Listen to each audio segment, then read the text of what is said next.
Bab 291. Orang suci racun keluar, keluargamu. Setelah mendengar informasi ini, suasana hati Qin Feng tiba-tiba berfluktuasi. Dia sangat bersemangat dan tidak sabar menunggu. Setelah akhirnya mendapat kabar tentang ibunya, dia tidak sabar untuk melebarkan sayapnya dan terbang ke rumah Du. Di mana keluarga Du? Saya akan segera pergi dan bertanya apa yang terjadi, kata Qin Feng dengan cemas. Sama sekali tidak. Pada saat ini, Yi Tianhua tiba-tiba menunjukkan ekspresi yang sangat gugup dan dengan cepat membujuk Qin Feng. Dokter Ilahi Qin, saya memahami perasaan Anda, tetapi saya ingin menasihati Anda untuk tidak gegabah. Jika tidak, Anda mungkin terbunuh. Mengapa? Hei, Yi Tianhua menghela nafas dan menjelaskan dengan ekspresi serius. Du Tingting tidak mudah untuk diajak main-main. Keluarga Du adalah kepala dari 12 keluarga emas. Sebagai kepala keluarga, dia mengatakan kebenaran dan tegas dalam membunuh. Dia dapat menutupi langit di Shanghai dengan satu orang, tangan. Dan 20 tahun yang lalu, dia adalah pemimpin keluarga. Saya tidak tahu rahasia luar biasa dan metode kultivasi apa yang dia peroleh. Dan dia mampu melatih master dalam jumlah besar. Tuan lahir di keluarga Du. Sekarang, 20 tahun telah berlalu.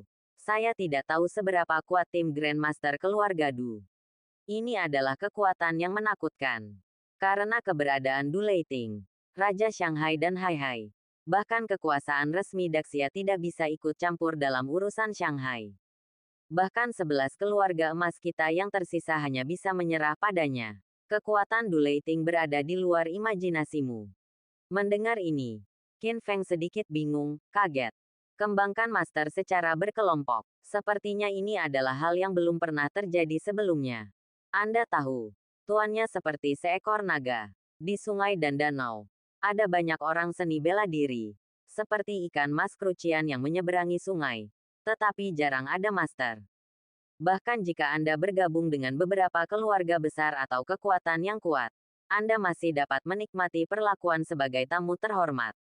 Banyak orang menghabiskan seluruh hidup mereka tanpa pernah menjadi master, dan mereka tidak pernah mati dengan pikiran tenang. Tapi saya tidak menyangka Du Leiting bisa melatih begitu banyak master untuk keluarga Du. Kali ini, Yi Tianhua berkata lagi, selain itu, mengenai berita tentang Qin Ruohuang, Raja Shanghai Du Leiting telah mengeluarkan perintah untuk tidak mengizinkan siapapun membicarakannya. Namanya sudah lama menjadi tabu.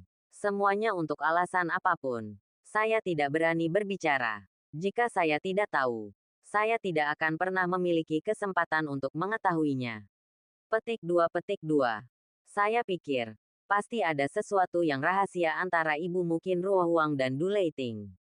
Ingat, 10 juta. Jangan ungkapkan identitasmu sebagai putra Qin Ruohuang. Jika tidak, itu akan menjadi berkah atau kutukan. Petik 2. Petik 2. Kata-kata Yi Tianhua serius dan bijaksana. Dan memang diucapkan dengan baik. Setelah Qin Feng tenang dan memikirkannya, dia memang sedikit impulsif ketika dia sedang bersemangat sekarang. Kekuatan keluarga Du sepertinya berada di luar imajinasinya. Sungguh tidak bijaksana jika kita bertindak gegabah. Tuan Yi, terima kasih telah mengingatkan saya. Qin Feng menangkupkan tangannya dan mengungkapkan rasa terima kasihnya. Sama-sama, Dokter Ilahi Qin. Yi Tianhua berkata, Anda menyelamatkan hidup saya. Anda adalah saya, Yi Tianhua, dan dermawan terbesar bagi keluarga Yi saya. Tentu saja saya tidak bisa hanya melihat Anda mengambil risiko. Anda adalah dermawan yang hebat. Dan saya sendiri. Sudah waktunya untuk membalasnya. Selanjutnya, Yi Tianhua mengundang Qin Feng ke rumah harta karun keluarga Yi untuk memilih harta, yang merupakan keinginannya. Namun, Qin Feng menolak. Dia tidak mengambil apapun dari keluarga Yi dan ditinggalkan sendirian. Keuntungan terbesar dari perjalanan ini adalah hubungan yang belum terselesaikan antara ibu Qin Ruohuang dan keluarga Du. Namun, masalah ini tidak boleh diburu-buru. Lagi pula, keluarga Du sangat kuat. Sepertinya kita perlu mencari tahu perlahan. Pada saat yang sama, di sebuah gunung besar di Basu. Di dalam kabut gunung, Seorang lelaki tua misterius berjubah hitam sedang duduk di atas batu latihan. Kulitnya sudah tua. Wajahnya setipis kayu kering. Matanya yang tua tertutup. Dan dia berbicara tentang langit dan bumi. Setiap kali dia menarik dan membuang napas, awan dan kabut di atas 9 langit melonjak dan mengendur dengan napas dalam-dalam. Meskipun dia tidak bisa berkata-kata, momentumnya sangat dalam, kuat, dan menakutkan. Angin pegunungan datang perlahan, meniup jubah hitam itu. Lengan jubah kanannya berkibar lembut tertiup angin. Orang tua misterius ini sebenarnya bertangan satu. Tiba-tiba, lampu di depan lutut lelaki tua itu padam. Hoa, pada saat yang sama, lelaki tua itu sepertinya merasakan sesuatu. Dan mata tua Heringin segera terbuka, dipenuhi rasa tidak percaya. Sesuatu terjadi pada Lusu. Orang tua ini tidak lain adalah majikan Lusu, musuh seumur hidup dari Sage Medis. Penjahat paling dicari di dinasti Xia Besar. Sage racun yang penuh dengan kejahatan dan melakukan segala macam kejahatan. Dan lampu di depannya adalah lampu kelahiran yang ditinggalkan oleh muridnya Lusu. Minyak lampu dicampur dengan sari dan darah Lusu. Oleh karena itu, ini terkait dengan nasib Lusu. Ketika seseorang meninggal, lampunya padam. Pada saat ini, ketika dia melihat lampu kelahiran muridnya Lusu padam, ekspresi Poison Saint berubah. Hola, dia melambaikan lengan panjangnya. Dan tangan kirinya segera berubah menjadi segel kutukan. Dan menggambar formasi di udara. Segera, ada sesuatu yang mengambang di kehampaan. Di tengah fluktuasi seperti riak, sebuah pemandangan perlahan muncul. Itu adalah Lusu. Muridnya Lusu bertarung sampai mati dengan seorang pemuda di rumah Yi di Huhai. Pria muda itu memiliki penampilan yang tegas, sekuat naga, dan matanya dipenuhi dengan niat membunuh yang menyendiri dan tak terbatas. Tapi muridnya Lusu sama sekali bukan tandingannya. Boom, terdengar suara keras. Pemuda itu menggunakan serangan telapak tangan yang mengejutkan dan menghajar Lusu hingga menjadi abu. Apa? Melihat pemandangan yang muncul dari formasi, Poison Saint terkejut. Baru saja, dia melihat pemandangan sebelum muridnya Lusu meninggal. Selain itu, saya mengetahui informasi penting. Pemuda yang membunuh muridnya Lusu bernama Qin Feng, dan dia adalah murid dari Sage Medis. Sialan, setelah pulih dari keterkejutannya, kemarahan Poison Saint mencapai langit. Dalam sekejap, di lembah Basu, pasir dan bebatuan beterbangan. Angin kencang bertiup. Dan pohon-pohon raksasa yang berumur ratusan tahun tumbang oleh tekanan yang kuat. Dalam kemarahan, warna langit dan bumi berubah. Pada saat ini, Poison Saint sedang marah. Saat itu, lengan kanannya dipotong oleh Medical Saint dan menjadi cacat. Dia menganggap masalah ini sebagai hal yang memalukan dan terhina. Dia menyimpan dendam dan bahkan memimpikannya balas dendam. Tanpa diduga, Lusu, murid yang telah ia kembangkan dengan hati-hati selama bertahun-tahun, akan mati lagi di tangan murid Santo Medis. Bagaimana mungkin dia tidak marah atau benci? Orang suci medis. Orang suci racun mengertakkan gigi dan mengeluarkan raungan tua yang menakutkan. Ho ho ho, saat itu lenganku patah. Dan sekarang muridmu membunuh murid kesayanganku. Bagaimana aku bisa hanya duduk dan menonton? Aku akan memotong muridmu. Anak laki-laki bernama Qin Feng, menjadi beberapa bagian dengan 1000 pedang. Untuk menghibur semangat muridku tercinta. Boom, dengan suara keras, Poison Saint terbang ke langit dan berjalan di udara. Kemanapun Anda lewat, racun beracun memenuhi udara. Di pegunungan Basu, semua tumbuhan tiba-tiba layu. Dan semua hewan di hutan diracun hingga mati. Separuh dari gunung tersebut telah menjadi tempat kematian yang mengerikan. Bisa disebut sebagai area kehidupan terlarang. Tanpa sehelai rumput pun yang tumbuh. Bab 292. Musuh bertemu di jalan sempit. Di sisi lain, setelah meninggalkan keluarga Yi, Qin Feng berpikir sejenak dan memutuskan sudah waktunya pergi ke Departemen Perang Shanghai. Di Aula Jinluan, Raja Negara secara pribadi menyegelnya dengan dekrit kekaisaran. Sekarang dia telah ditunjuk sebagai Panglima Departemen Perang Shanghai. Sekarang saatnya dia mengambil alih jabatan tersebut. Oleh karena itu, Qin Feng menelepon Departemen Perang terlebih dahulu untuk memberitahu dia tentang masalah tersebut. Setelah menerima panggilan tersebut, Jiang Che, Wakil Komandan Departemen Perang Shanghai, menanggapinya dengan serius dan segera memanggil bawahannya dari Departemen Perang Shanghai untuk mempersiapkan kedatangan Qin Feng. Departemen Perang Shanghai terletak di sebuah pulau di pinggiran Shanghai. Dikelilingi oleh pegunungan di 3 sisi dan laut di 1 sisi. Seluruh pangkalan terletak di antara pegunungan hijau subur. Sangat rahasia dan tidak dapat ditemukan oleh orang biasa. Segera, Qin Feng tiba. Dia berdiri di luar gerbang, melihat ke pangkalan di depannya tempat dia akan mengambil jabatan komandan. Gemuruh. Pada saat ini, diiringi deru mesin yang keras, 5 kendaraan off-road kelas atas yang dicat kamuflase melaju. Duduk di dalam kendaraan off-road atap terbuka terkemuka adalah seorang pria berotot.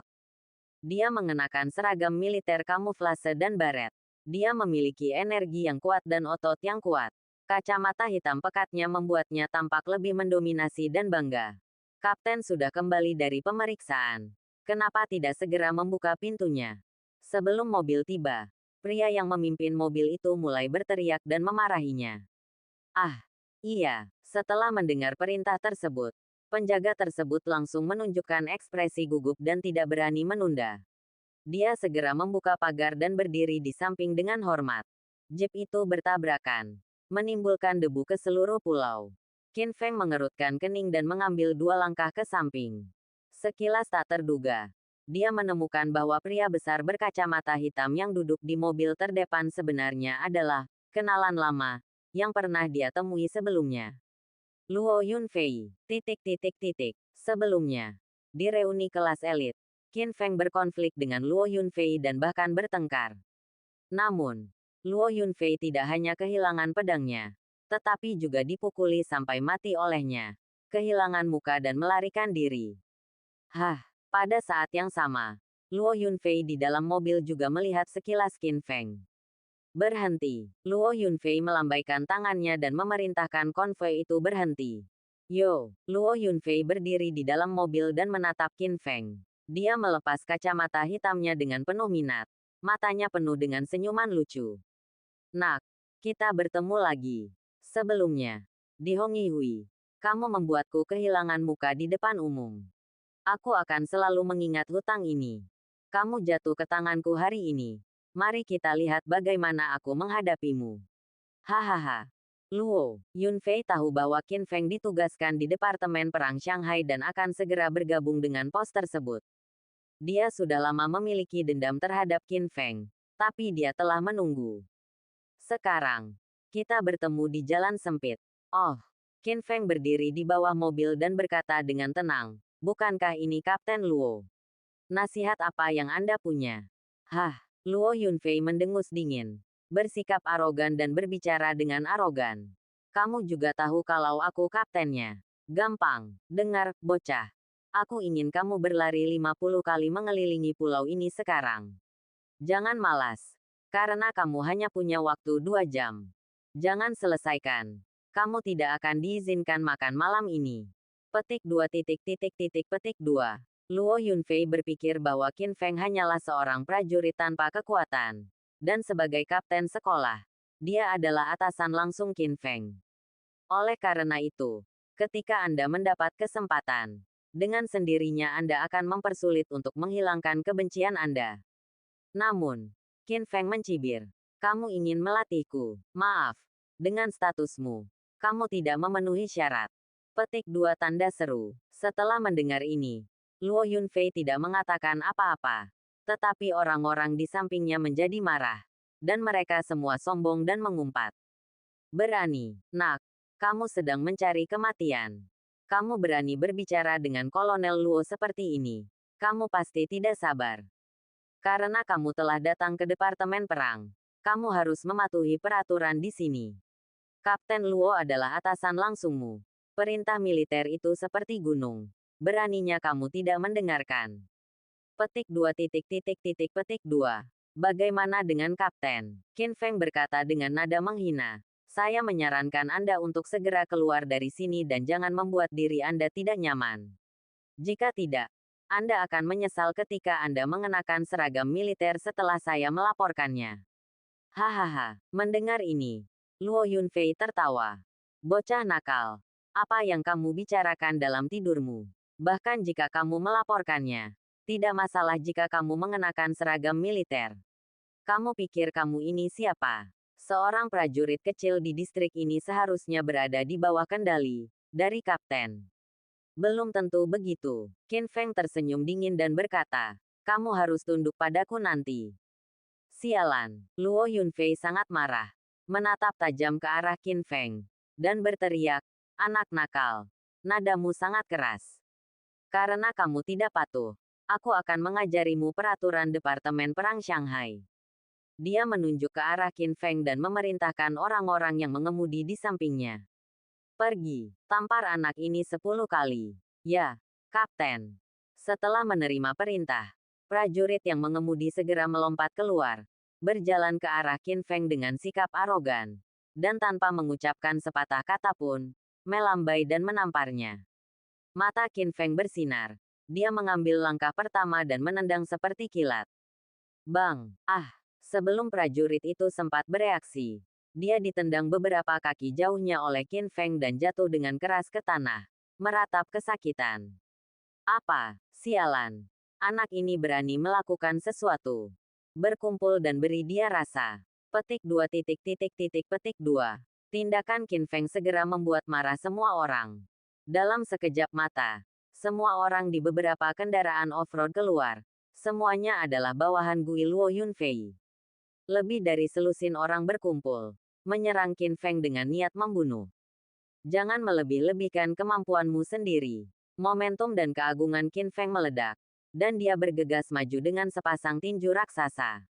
Harimau bergabung dengan domba dan bertarung ke segala arah.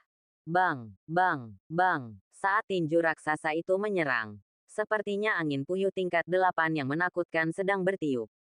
King Kong tidak terkalahkan dan tak terkalahkan. Siapa lawan Qin Feng di antara selusin tentara itu? Namun dalam sekejap, mereka semua dipukuli dengan kejam. Hidung dan wajah mereka memar dan bengkak, dan mereka semua terjatuh ke tanah. Meratap tanpa henti, tidak bisa bergerak. Qin Feng menginjak seorang prajurit dengan momentum yang kuat, memandang dengan bangga ke arah Luo Yunfei di dalam mobil. Apakah ini prajurit yang kamu latih?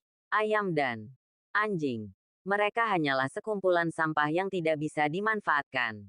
Kolonel Luo, kamu tidak selalu mendapat gaji gratis, kan? Luo Yunfei menjadi marah karena malu. Menjadi sangat marah saat itu juga. Hal terpenting di Departemen Perang adalah disiplin. Jika hal berikut ini dilakukan, ini adalah kejahatan serius. Qin Feng, di hari pertamamu bekerja, beraninya kamu, percaya atau tidak, aku akan membunuhmu secara langsung. Setelah mengatakan ini, Luo Yunfei mengeluarkan pistol dari pinggangnya, mengisi pistol dengan klik, berdiri di atas mobil, menunjuk ke arah Qin Feng dari udara, penuh dengan niat membunuh. Mengeluarkan pistol, menghadapi moncong pistol yang hitam, Qin Feng mengangkat alisnya tanpa rasa takut. Kalau kamu punya nyali, tembak saja. Jangan menyesal. Sialan, bocah nakal. Kamu akan mati. Dan kamu masih berani memprovokasi kapten kami. Apa menurutmu aku tidak berani? Marah. Mata Luo Yunfei tajam dan dia akan menahan pelatuknya di tempat. Pada saat kritis, teriakan menggelegar datang dari kejauhan. Berhenti. Bab 293. Aku menghukummu dengan membersihkan toilet. Tendang, tendang, tendang, diiringi teriakan nyaring. Sekelompok orang berjalan cepat dari kejauhan. Pria tangguh terkemuka berseragam militer memiliki tatapan tegas di matanya. Itu adalah Jiang Che, wakil komandan Departemen Perang Shanghai saat ini. Dan lusinan orang yang mengikuti Jiang Che semuanya adalah bos besar dari Departemen Perang Shanghai. Dan semuanya memiliki posisi di atas Luo Yunfei. Melihat Jiang Che tiba bersama sekelompok petugas, Luo Yunfei berseri-seri, segera melompat keluar dari kendaraan off-road dan mengeluh kepada mereka. Wakil Komandan, Anda datang pada waktu yang tepat. Saya kebetulan menangkap seorang pria sombong yang tidak mematuhi disiplin militer. Anak ini tidak memiliki atasan. Dia telah melakukan kejahatan berikut dan berani menyakiti orang secara terbuka Departemen Perang Shanghai. Ini adalah kejahatan keji. Saya akan menghadapinya. Jiang Che melirik Qin Feng. Matanya tiba-tiba menunjukkan ketakutan. Dan kemudian dia menatap Luo Yunfei. Beraninya kamu menjaganya. Bagaimana kalau kamu datang? Luo Yunfei sama sekali tidak mengerti apa yang dimaksud Jiang Che. Dan mengira Jiang Che berencana mengambil tindakan secara pribadi untuk menjaga Qin Feng. Jadi, dia tersenyum meminta maaf dan berkata, "Tuan, anak ini berani melakukan kejahatan besar pada hari pertamanya di sini. Dia pantas dihukum mati. Tolong minta wakil komandan untuk menembak anak ini sendiri." Petik 2. Pelanggaran berikut akan dihukum. Kaulah yang pantas mati. Begitu Luo Yunfei selesai berbicara, Jiang Che menamparkan wajahnya tanpa mengucapkan sepatah kata pun. Pah, tamparan ini sangat keras. Tanda merah 5 jari tiba-tiba muncul di pipi Luo Yunfei, yang terlihat jelas. Dia tercengang oleh tamparan yang tiba-tiba ini. Dia hanya bisa menutupi wajahnya dan bertanya dengan sedih, "Wakil komandan, kamu, apa maksudmu?" Luo Yunfei tidak bisa memahaminya. Mengapa dia harus dihukum mati? Namun, saat berikutnya, pemandangan luar biasa muncul di hadapan Luo Yunfei. Dia melihat lusinan perwira tinggi Departemen Perang Shanghai, dipimpin oleh Jiang Che, memberi hormat kepada Qin Feng dengan hormat. Salam untuk Panglima. Salam untuk Panglima. Petik 2. Salam untuk Panglima. Petik 2 petik 2. Boom. 9 langit. Dengan keras memukul kepala Luo Yunfei. Membuatnya tampak ngeri saat itu juga. Panglima besar, bagaimana mungkin? Bagaimana ini bisa terjadi?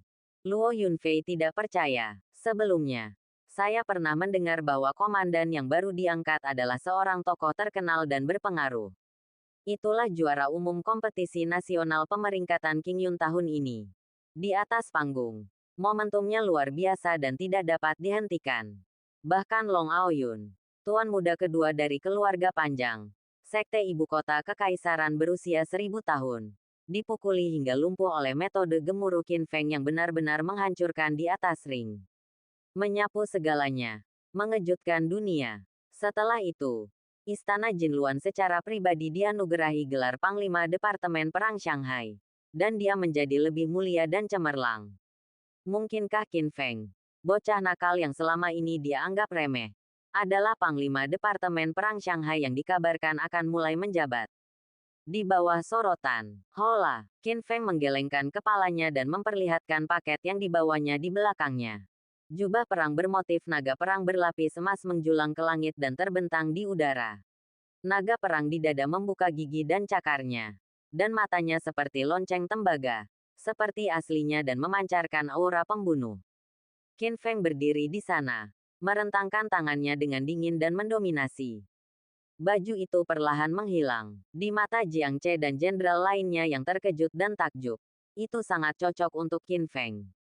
Pada saat ini, jersey Qin Feng ditambahkan ke tubuhnya, menunjukkan statusnya sebagai jenderal naga bintang 3 yang mulia dan tak tertandingi. Luar biasa, bersinar, dan mengagumkan. Melihat momentum agung Qin Feng, semua orang yang hadir kagum. Mata mereka penuh rasa hormat yang mendalam, dan hati mereka terkejut. Hoa, saat ini, Qin Feng memandang Luo Yunfei dengan mata membara, mata merendahkan dan tajam. Kolonel Luo, kamu baru saja mengeluarkan senjatamu dan ingin membunuhku. Ah, pupil mata Luo Yunfei menyusut tajam. Mulutnya terbuka cukup lebar untuk menelan sebutir telur, dan wajahnya menunjukkan ekspresi ketakutan. Dia terintimidasi oleh kekuatan Qin Feng yang agung dan mendominasi. Gemetar, dan kakinya melemah karena ketakutan. Plop, dia berlutut dan memohon ampun. Qin Feng, ah tidak, tuanku. Kesalahpahaman itu semua adalah kesalahpahaman.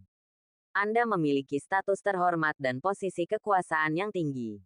Anak muda, beraninya Anda menyinggung perasaan saya. Mohon belas kasihan dan selamatkan hidupku. Petik 2 petik 2. Qin Feng mendengus dingin dan berkata dengan nada agung, Luo Yunfei, kamu menindas orang lain dan melanggar hukum. Kamu hanyalah kambing hitam yang merusak reputasi Departemen Perang. Dengar, mulai hari ini, kamu akan secara resmi dicabut gelar kaptennya. Aku akan menurunkanmu menjadi tentara. Pada saat yang sama, aku akan menghukummu dengan membersihkan toilet untuk Atahun. Petik 2. Saya yakin. Saya yakin. Terima kasih atas pengampunan Anda, Panglima Tertinggi. Petik 2. Pada saat ini, Luo Yunfei masih berani mengatakan tidak. Saat ini, dia terbaring di tanah, menggigil, bahkan tidak berani kentut. Dalam tatapan pengecut ini, bagaimana mungkin dia masih memiliki tatapan arogan, melanggar hukum, dan arogan seperti saat dia menghadapi Qin Feng setengah menit yang lalu. Yang baik itu seperti anjing mati yang sudah dibersihkan. Pada titik ini, Luo Yunfei diturunkan dari kapten sekolah menjadi tentara pembersih toilet. Mencapai titik terendah, kejayaan masa lalu sudah tidak ada lagi. Meskipun dia merasa tidak mau, dia sangat terhina. Tapi, dia juga senang di saat bersamaan. Meskipun dia dipermalukan dan kehilangan kejayaannya, dia masih memiliki sisa hidup yang kecil. Setidaknya dia masih hidup. Beruntung memiliki akhir cerita ini. Karena Luo Yunfei tahu bahwa panglima tertinggi yang baru diangkat Qin Feng di depannya bukanlah orang biasa, tetapi orang yang sangat kejam. Sebelumnya, di final kompetisi peringkat King Yun, bahkan Long Aoyun dari klan naga kekaisaran berani mengalahkannya. Ini menunjukkan bahwa Qin Feng ini tajam dan tegas dalam membunuh, dan bahkan dunia berani membuat lubang. Bahkan jika Luo Yunfei memiliki keberanian, dia tidak akan berani menyinggung orang kejam seperti itu. Pada saat ini, Wakil Komandan Jiang Che mendengus dingin dan memarahi Luo Yunfei. Kamu buta. Panglima sangat berbelas kasih dan menyelamatkan hidupmu. Kenapa kamu tidak keluar? Jangan malu di sini. Tunjukkan matamu. Ah, ya. Ya. Mendengar ini, Luo Yunfei menjadi pucat karena ngeri. Berjuang untuk bangun. Dan lari dengan air kencing mengalir dari pantatnya. Tuan Komandan, pada saat ini, Jiang Che melangkah maju, membungkuk, dan berkata dengan hormat, setelah menerima panggilan Anda, bawahan saya telah bersiap. Tetapi saya tidak menyangka Anda akan datang begitu cepat. Anda sangat cepat. Bawahanku gagal dalam tugasnya dan aku membuatmu takut sekarang.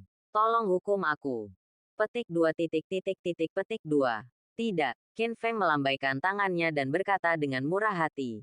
Itu bukan salahmu. Ini hanya masalah kecil. Ini masalah kecil. Selesai. Che dan komandan lainnya menghela nafas lega, lalu berinisiatif untuk mengundang. Komandan, ayo pergi. Saya akan membawamu ke Departemen Perang untuk tur. Bab 294. Balas dendam Qiao Zixuan. Qin Feng baru saja tiba dan tidak terbiasa dengan tempat itu. Jadi dia benar-benar perlu melihat-lihat. Selanjutnya, di bawah kepemimpinan Wakil Komandan Jiang Che, Qin Feng memasuki Departemen Perang Shanghai.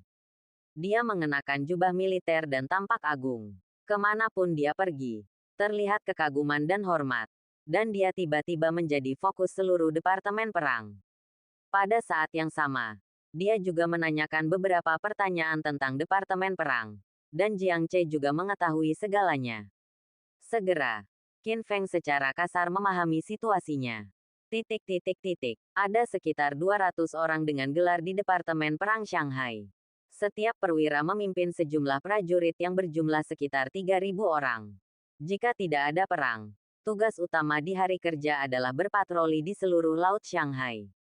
Di antaranya, ia juga bertanggung jawab atas beberapa tugas seperti pencegahan ledakan dan pemberantasan terorisme. Dan tanggung jawabnya cukup berat.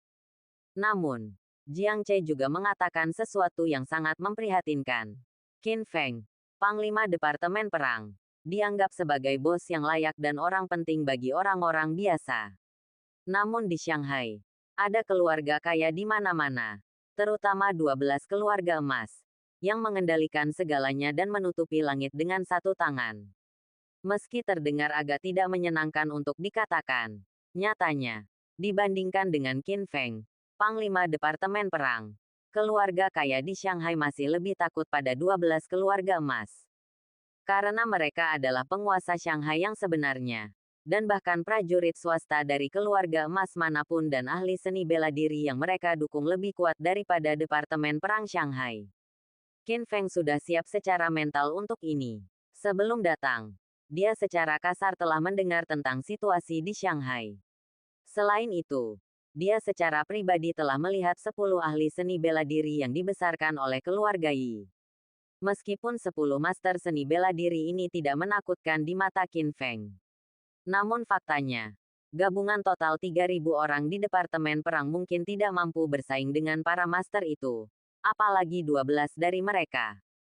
Ngomong-ngomong, Komandan, saat ini, Jiang Che tiba-tiba teringat. Akhir pekan ini adalah ulang tahun ke-80 Huo Changhai.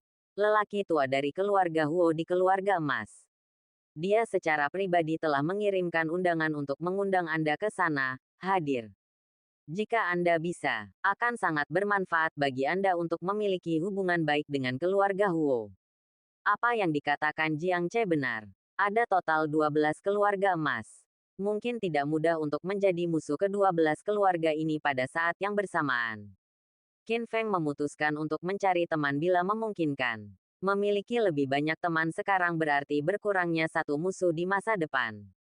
Oke, aku akan pergi. Qin Feng mengangguk setuju. Dan kemudian menanyakan pertanyaan lain, ngomong-ngomong.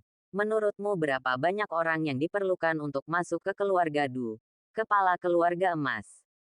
Apa? Petik 2. Pertanyaan ini terlalu mengejutkan. Ketika Jiang Che mendengar ini, dia langsung terkejut. Saat ini, dia hampir curiga ada yang tidak beres dengan telinganya. Anda harus tahu bahwa di kota Shanghai, keluarga emas manapun memiliki kekuatan dan energi yang menakutkan yang tidak dapat disaingi oleh orang biasa. Dan keluarga Du adalah kepala keluarga emas. Tidak ada yang berani melakukan hal seperti itu. Ada apa? Qin Feng melihat wajah terkejut Jiang Che dan berbicara dengan nada tenang. Jiang Che merenung lama, menunjukkan ekspresi serius, dan memberikan jawabannya. Komandan, ini benar-benar mustahil. Keluarga Du adalah kepala dari 12 keluarga emas Shanghai dan Hai. Dan Du Leiting adalah Raja Shanghai dan Hai, dengan kekuatan dan kekayaan yang besar. Bahwa Du Leiting dengan resep rahasia di tangan, kita dapat melatih ahli seni bela diri dalam jumlah besar. Para master itu bahkan dapat mengalahkan 100, dan yang paling kuat dapat mengalahkan 1000. Dan Departemen Perang Shanghai kita hanya memiliki 3.000 orang di dalamnya, total. Jadi mereka bisa digunakan sebagai umpan meriam. Petik 2. Petik 2. Saya telah mendengar tentang ini. Qin Feng berhenti sejenak dan kemudian bertanya, tetapi apakah benar-benar tidak ada kemungkinan? Petik 2. Sama sekali tidak, Jiang Che berkata dengan tegas. Keluarga Du ada begitu banyak master yang melakukannya tidak lagi mudah untuk melawan mereka. Dan rumah keluarga Du seperti benteng, tidak dapat ditembus. Saya khawatir bahkan 100.000 tentara mungkin tidak dapat menembus gerbang itu. Tidak ada peluang sama sekali. Petik 2. Tadi malam, dia mendengar tentang kekuatan keluarga Du dari Yi Tianhua, kepala keluarga Yi, dan dia sudah bersiap. Namun, dia berpikir bahwa setelah bergabung dengan Departemen Perang, dia akan dapat menggunakan kekuatan Departemen Perang Shanghai untuk memobilisasi pasukan guna membobol keluarga Du dan menanyai Du Leiting. Bagaimanapun juga, Du Leiting telah memerintahkan agar nama ibunya, Qin Ruohuang, menjadi tabu di Shanghai, dan tidak seorang pun boleh menyebutkannya. Hal ini menunjukkan bahwa pasti ada konflik antara Du Leiting dan ibunya. Tapi sekarang, mendengarkan kata-kata Jiang Che, kekuatan keluarga Du tampaknya lebih menakutkan dari yang dia kira. Dan sepertinya tidak mungkin untuk menyerang dengan paksa. Qin Feng mengerutkan kening sambil berpikir. Dari sudut pandang ini, keluarga Du sebenarnya hanya bisa mengecoh, bukan menyerang dengan paksa. Selanjutnya, Qin Feng menjalani prosedur penunjukan formal dan secara resmi menjadi Panglima Departemen Perang Shanghai. Selanjutnya, dia meninggalkan Departemen Perang Shanghai dan kembali ke Villa Jiang Ruolin untuk mencari Lin Qingge. Dia memberitahu Lin Qingge tentang bergabung dengan Departemen Perang. Lin Qingge juga ikut berbahagia untuknya. Tendang, tendang, tendang. Saat keduanya berbicara dengan lembut, Jiang Ruolin tiba-tiba kembali. Tapi dia merasa sangat bersalah dan sedih, dan matanya merah karena menangis. Ruolin, melihatnya menangis seperti ini, Lin Qingge bertanya dengan cemas, ada apa denganmu? Apa yang terjadi? Itu bukan karena Qin Feng. Jiang Ruolin berkata dengan marah dan menatap Qin Feng. Qin Feng, Lin Qingge terkejut. Ada apa dengan dia? Bintang sapu. Jiang Ruolin mengertakkan gigi peraknya dan menatap Qin Feng dengan marah. Merasa sedih dan marah. Dan berteriak. Kamu bocah. Itu semua kamu. Itu semua salahmu. Sebelumnya, kamu menyinggung Qiao Zixuan di asosiasi Hongyi. Hari ini, ketika Qiao Zixuan kembali, dia menggunakan kekuatan keluarga Gong dari keluarga emas untuk menekan keluarga Jiangku. Sekarang, keluarga Jiang telah benar-benar runtuh, berada dalam masalah, dan diambang kebangkrutan. Qin Feng, kamu telah membunuh keluarga kami. Ini, Lin Qingge sangat terkejut ketika dia mendengar ini. Pada saat yang sama, dia merasa sangat bersalah dan ingin menghibur Jiang Ruolin. Tetapi dia tidak tahu bagaimana cara berbicara. Bagaimanapun, alasan mengapa Qin Feng memprovokasi menantu Qiao Zixuan dari keluarga Gong hanya untuk melindungi dan mendukungnya. Jadi dia juga bertanggung jawab. Menghadapi tuduhan sedih dan marah Jiang Ruolin, Qin Feng tiba-tiba berbicara. Jangan khawatir, satu orang melakukan pekerjaannya dan yang lain bertanggung jawab. Saya akan menyelesaikan masalah ini. Jiang Ruolin sangat marah. Dia menjadi marah ketika mendengar apa yang dia katakan. Tetapi dia bahkan lebih memarahinya dengan ganas. Kamu hanyalah seorang prajurit kecil, tanpa kekuatan dan kemampuan. Bagaimana kamu bisa menyelesaikan masalah ini? Keluarga Jiang telah bekerja keras sejak generasi kakekku. Jika kamu terlibat di dalamnya dan pingsan, aku tidak akan mengampuni kamu. Petik 2. Ding ding ding. Saat dia memarahi Qin Feng, teleponnya berdering. Itu adalah pelakunya, Qiao Zixuan. Bab 295. Pergi ke pertemuan sendirian. Apakah itu dia? Jiang Ruolin tiba-tiba gemetar saat dia melihat panggilan dari Qiao Zixuan, dan seluruh tubuhnya menjadi sangat gugup. Setelah sadar kembali, dia gemetar dan menjawab, Tuan Qiao, ada sesuatu yang perlu kita diskusikan. Saya pikir. Sebelum dia bisa menyelesaikan kata-katanya, Qiao Zixuan di ujung telepon meledak keluar tertawa dengan arogan. Jiang Ruolin, jangan lakukan ini. Sejujurnya, aku tidak tertarik dengan keluarga Jiangmu.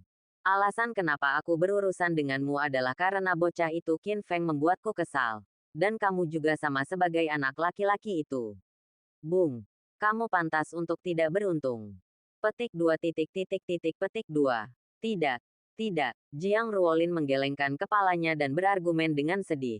Tuan Qiao, hubunganku dengan Qin Feng tidak seperti yang kamu pikirkan. Hubunganku dengannya juga tidak. Kami, keluarga Jiang, tidak bersalah.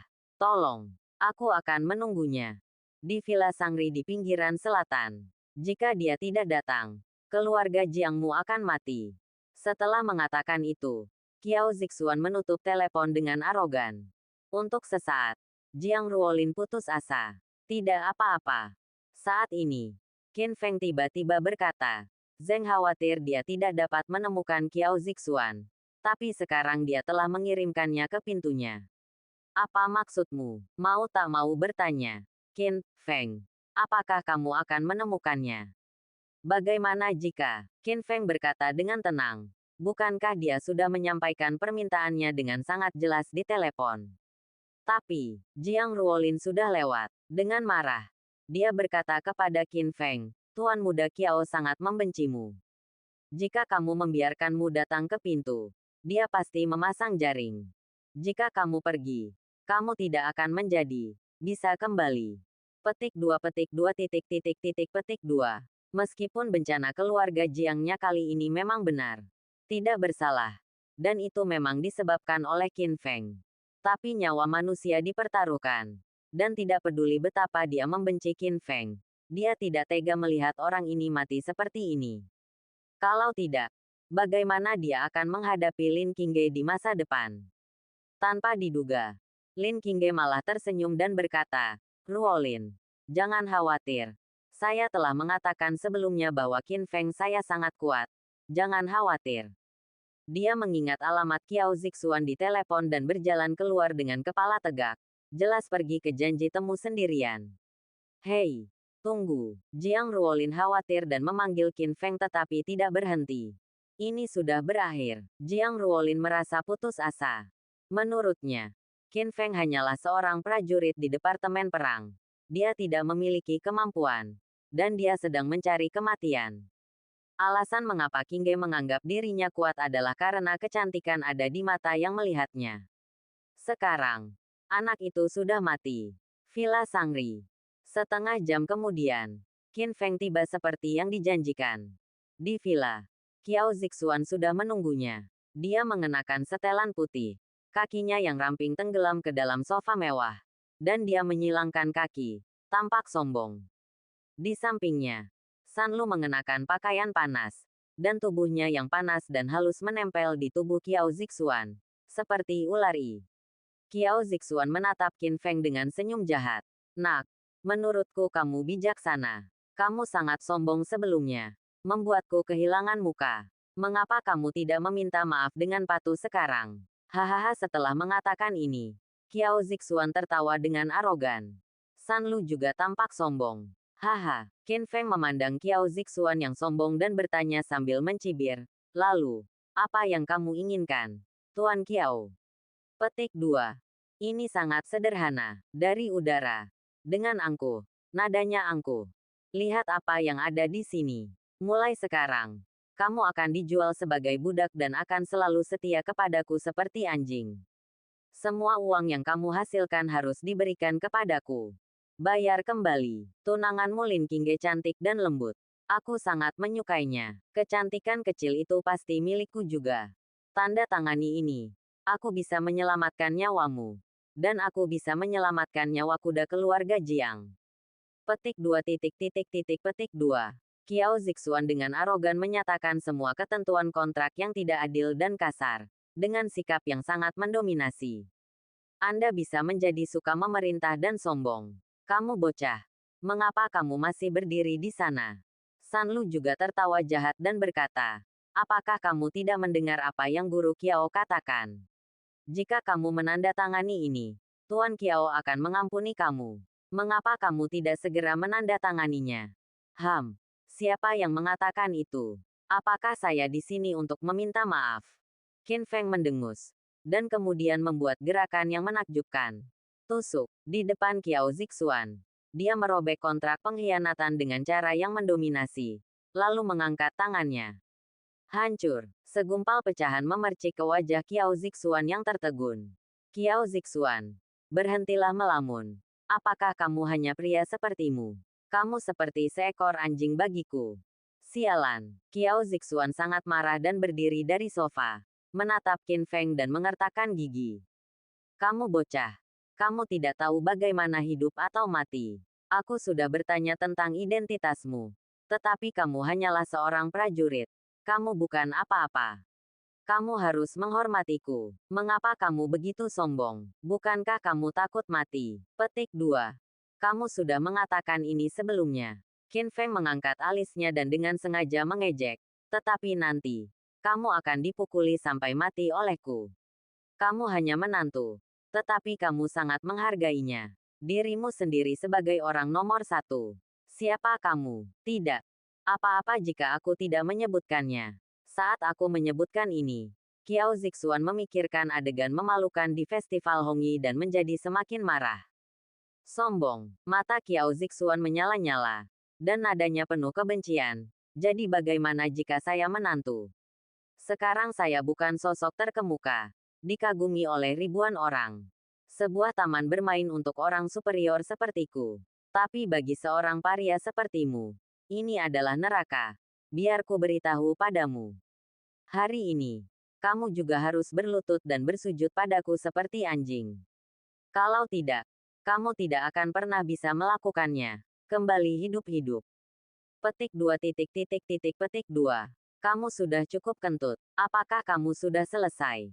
Qin Feng memerintahkan dengan nada meremehkan.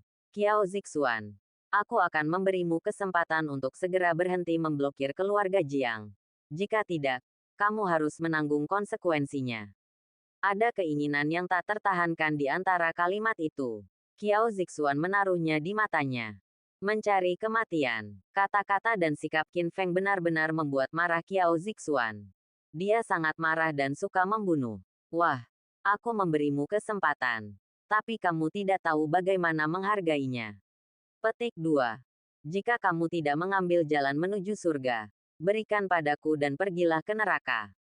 Mengeluarkan sesuatu. Pistol. Moncong hitam pistol diarahkan langsung ke kepala Qin Feng. Mata suram Qiao Zixuan dipenuhi dengan niat membunuh.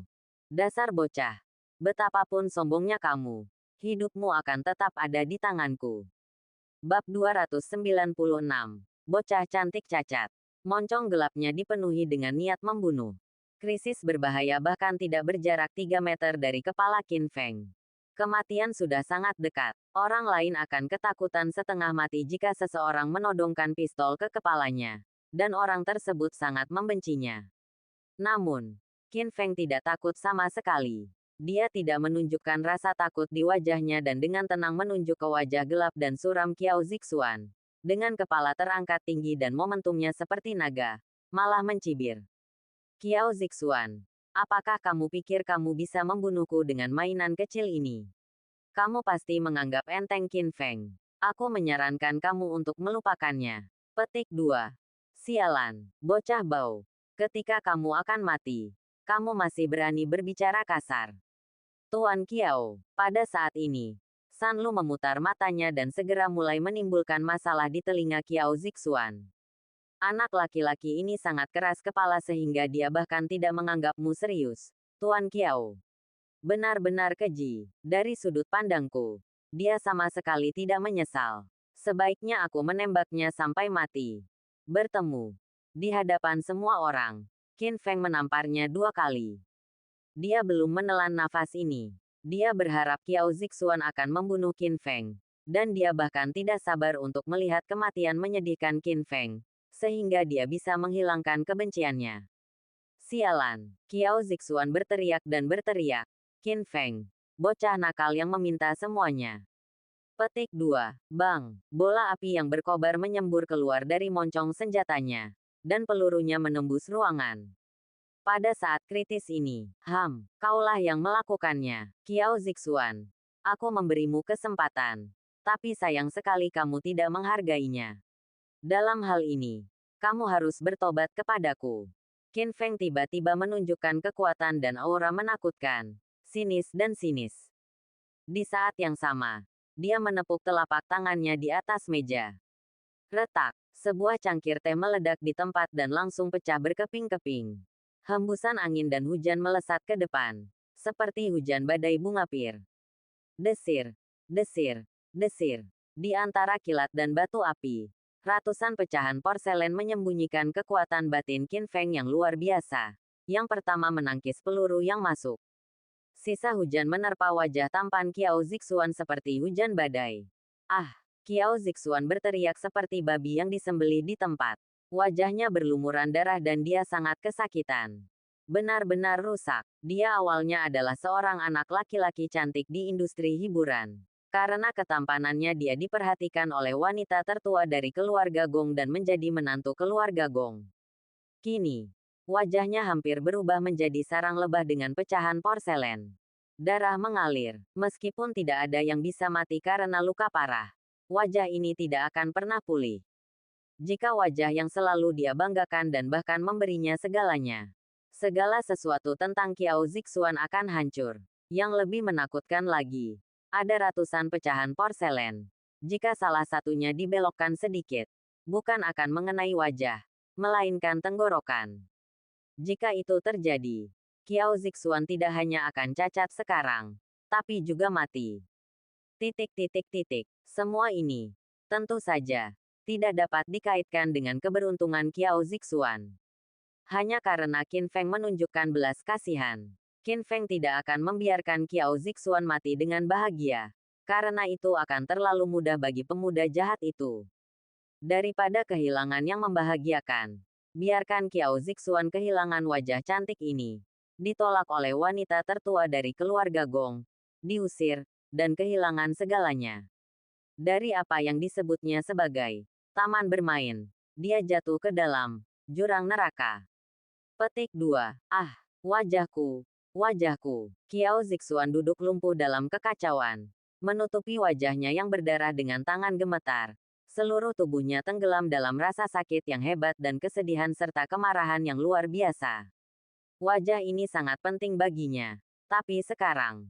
Petik 2. Ah, pada saat ini, Sanlu, yang telah menyaksikan semua ini dengan matanya sendiri, benar-benar pucat.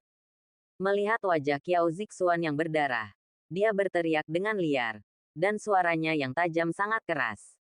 Dia benar-benar hancur.